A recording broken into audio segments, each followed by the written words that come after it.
আজকে আমরা একটা বিশেষ অঙ্ক নিয়ে আলোচনা করব, সমানুপাতের অঙ্ক। কিছুদিন আগে ডাব্লিউবিপি যে কনস্টেবল পরীক্ষা হলো, সেখানে একটা এই ধরনের অঙ্ক এসেছিল।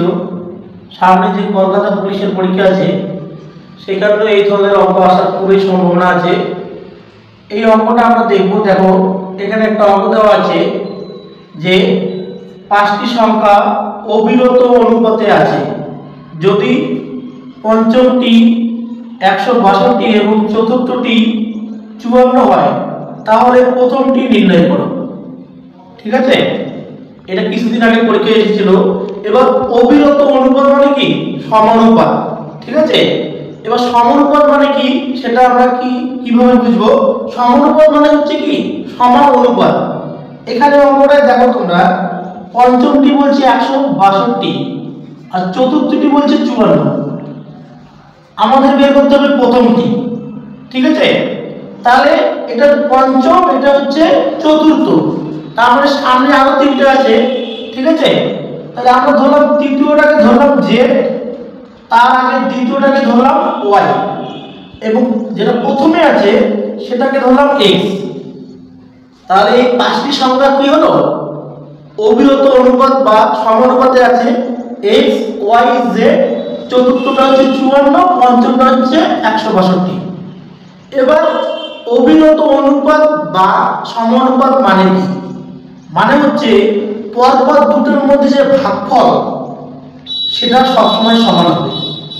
ভাগফলটা সবসময় সমান হবে। মানে এই যেমন 162 আছে, 54 আছে, 162কে যদি আমি 54 দিয়ে ভাগ করি, কত হবে বলতো? 3 হবে। 3 54 162 হয়, তাই না? এই যে ভাগফল 3, ভাগফলটা সবসময় কি থাকবে? সমান থাকবে। মানে এটার মধ্যে ভাগফল হবে 3। তারপরে জেড কত হবে বলতো? জেড হবে 54কে 3 দিয়ে ভাগ করতে হবে। 54কে 3 দিয়ে ভাগ করলে কত হবে? 18 হবে। ঠিক আছে, তাহলে আমরা তৃতীয়টা পেলাম 18। আমাদের বের করতে হবে প্রথমটা, মানে এক্স বের করতে হবে। এবার জেড পেলাম, এবার ওয়াই বের করি। ওয়াই এর ক্ষেত্রে কি হবে?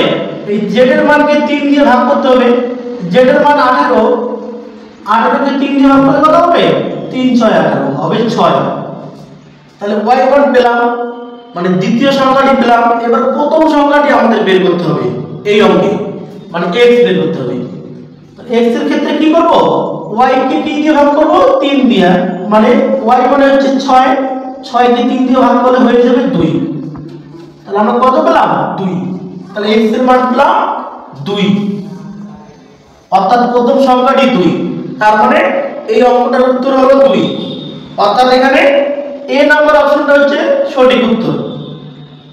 তাহলে এই ধরনের অঙ্ক, অবিরত অনুপাত বা সমানুপাতের অঙ্ক আসলে আমরা এই টেকনিকে খুব সহজেই তাড়াতাড়ি সমাধান করে ফেলব। ভাগফলটা সবসময় সমান হবে।